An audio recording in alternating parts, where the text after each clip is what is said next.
Hello everyone, my name is AZZATRU, how are you, and welcome to another Star Wars Battlefront 2 mod showcase video of mine. And in this video, I'm going to be taking an in-depth look at the cinematic lighting mod from Slypair. Now this is a requested video because it did win a recent top 5 mods of the week episode, but unfortunately a lot of you guys didn't see that video, and most of the people that did watch the video wanted an in-depth video taking a look at all of the maps and what it changes and why they should download it, and if they can't download it, just see what changes were made. In case you don't know what this mod does, here is a quick overview before I do show you gameplay of all of the locations. So basically all of the lighting on pretty much every single map has been changed. So if you did miss my other video on this mod and you don't know what it does, here is basically what it is before we do get into the gameplay. So Slypair takes all of the Battlefront 2 maps and changes the lighting to make sure they're a little bit more movie accurate or uses other Star Wars reference material to enhance it. So going from the bloom to the exposure to the post-processing, including the blaster bolts, the lightsabers and explosions, everything has never looked this good for Star Wars Battlefront 2. Some highlights of this will be Kamino, it looks fantastic. Same goes for episode 6's Endor, Kashyyyk as well. There's so many maps that just look fantastic with this mod. This also includes the space maps as well, and we'll get to those towards the end of the video. So now let's move on and take a look at all of these maps and talk about what Slypair specifically went to achieve with this mod. So starting with Endor Daytime, he wanted to capture the bright colours of the Technicolor film. So the map's going to be slightly overexposed, saturated and enhanced with bloom. There's also going to be some smooth flares off the helmets of the Stormtrooper when you do play it. It looks really nice and I definitely prefer it to the vanilla version. For Endor Nighttime, Slypair wanted to set a mood of an unwelcoming planet. It's nighttime and there's a lot of high contrast and the silver moonlight accentuating a sickly green forest. And he says the sickly colours work specifically well in the last section of Phase 2 with the Imperial architecture. As for Endor Foggy, well, basically it was way too bright in the standard version of the game and way too blue. So Slypair has neutralised a lot of the blue tones and adjusted the exposure to create a more cohesive and natural environment. He says he took inspiration from the Ashes Force Unleashed 2 trailer. As for the interior of Endor, Slypair says with the first reveal trailer of Battlefront 2015, he loved the industrial, grimy look of the interior bunkers, but they were far too colourful and warming in the final product. I took out the blue and saturation of the image, throwing you right into that smoky post-trailer scene of Vader coming down the hallway towards the 2 lone rebel soldiers. It looks really nice indoors, and it definitely has a little bit of a better mood to it. Moving on to Hoth, we'll start with the sunset. So in the standard version of the game, the sunset's Hoth is way too garish and bright, and Slypair's reduced the contrast a lot and reduced the intensity of the sun to create a softer, more natural atmosphere. The gentle pink of the lighting reflecting off the snow is very picturesque, and to me, I personally prefer the colours of the vanilla version, but I can see what he was trying to do there, and it definitely looks a little bit more realistic, more natural, I would say. For the daytime version of Hoth, he said he followed the same philosophy for the Hoth at sunset. He wanted a cleaner, less contrast image. Both the variants should feel cold but not unwelcoming to players, acting as a juxtaposition to the battle around them. I definitely prefer this. It feels a little bit more like Battlefront 2015 as well. I would say I would want this in the game, to be honest. It just looks really nice and natural.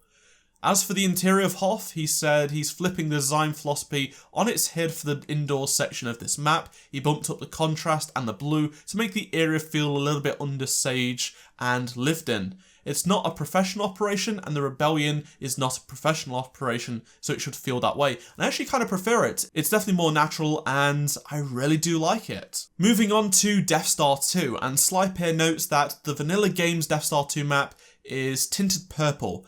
He doesn't like that because the Empire isn't purple, they're cold, stark, grey and white.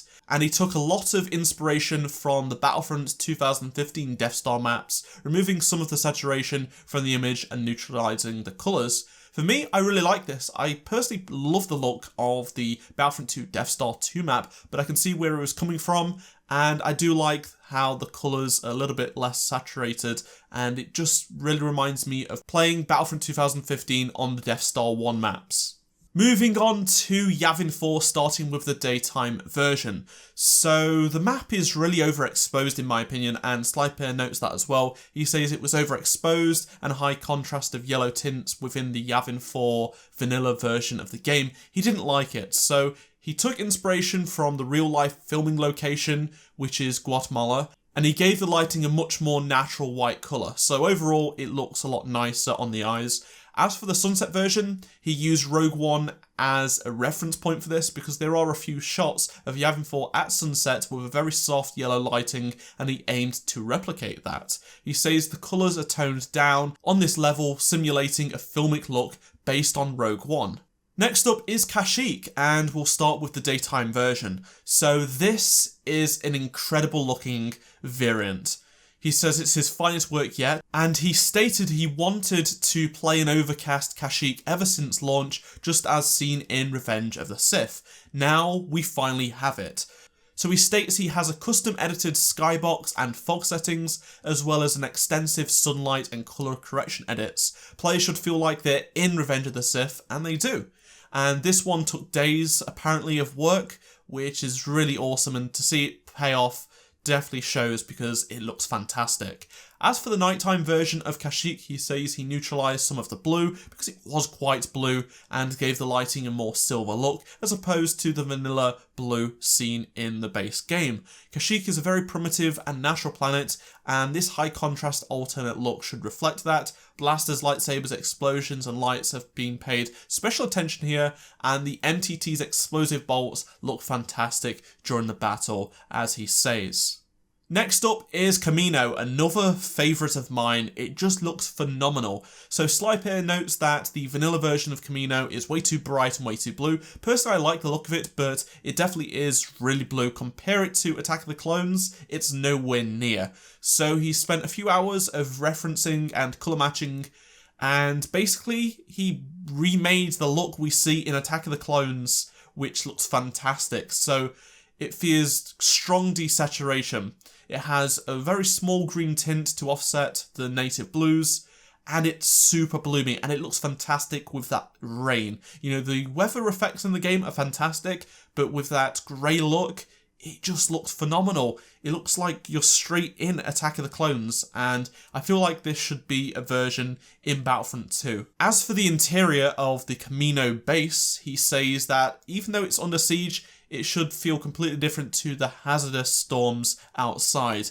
And as the map is under attack, he reduced the exposure of the interior levels. These areas should feature excessive bloom paired with the sight blue-green tint to offset the sterile whites of the facility. It looks great, it's definitely more natural, and it's definitely a nice look. Now let's talk about Naboo, and specifically the nighttime version. So Sliper notes he used a lot of reference photos of Mediterranean and Latin American cities at dusk. He wanted to capture the aesthetic of some of those urban settings. The contrast had been increased to draw attention to artificial lighting sources, and the map is bathed in a soft purple tint, and it's really nice. I really do like the look of this. As for Naboo on sunset, he says the standard Naboo sunset was way too orange and yellow. It was too bright and it wasn't fitting for the setting. And the sky itself, which is supposed to be blue, was tinted with an unnatural brown. Naboo is a civilized yet friendly to civilian life, and he wanted the lighting to reflect that. So he lowered the intensity of the sunlight and paid careful attention to capture the soft glows of real-life sunsets and sunrises, with the sunlight now being a pale yellow to reflect the time of day. I think it's awesome and definitely one you should be looking at. Moving on to another map that I think has seen a lot of good change, and that is Jakku. So for me, Jakku was just way too bright, not colourful enough, and Sliper set out to take the daytime version and make it like it was seen in The Force Awakens. So he turned it from being really unnaturally bright and gave it a soft filmic appearance with high bloom and values to draw attention to the complex architecture of the crashed Imperial Star Destroyer that we see. The exposure is way more natural, and players should be able to see where they're going without being blinded, especially indoors. I have to say, even though the map isn't changed in terms of how it plays, it definitely looks a lot better and we won't be blinded anymore. Moving on to the sunset version, well, for me, this just looks phenomenal. It looks perfect to how we see Jakku in The Force Awakens when Rey meets BB-8. So it was really bright, and as for the daytime setting, he wanted to create a soft appearance for the map. So he reduced a lot of the red tones to bring out the cool tones and the purple of the Jakku sunset, as well as dimming the sun for the appearance of softer shadows. He also reduced the contrast as well, and the final result is very much closer to what we see in the meeting of BB-8 and Rey, and it's far more pleasing on the eye. Let's talk about a complete opposite, which is Starkiller Base. So for the base interior, it was way too bright, and he says he wanted to make the Starkiller Base look just straight how it was in The Force Awakens as well. That was his goal, and he did just that. It's the Death Star on steroids, as he says, which means it's darker but not quite as blue, and the contrast is way up. So to better match the pink-red saber of Kylo and the bold blue of Rey's saber in episode 7, the bloom is tinted especially blue. Now let's talk about the exterior of Starkiller Base, and he used the reference of General Hux' speech for inspiration to create this look. He got rid of the neutral white lighting and gave it a cold blue tint to simulate the cold. I mean, it's winter after all, basically. It's all snow everywhere. He gave it a cinematic look from the film, and he says if you compare where Hux is standing in the film to the location in game, it should look very similar. Another map that received a greatly needed improvement is Takodana. Starting with the Dawn variant, he states that in the files it's called Misty Dawn, however it's not very misty in the vanilla version of the game. The map lighting was way too purple, and with a brand new bloom, values and fog levels, the map looks significantly better, and I totally agree.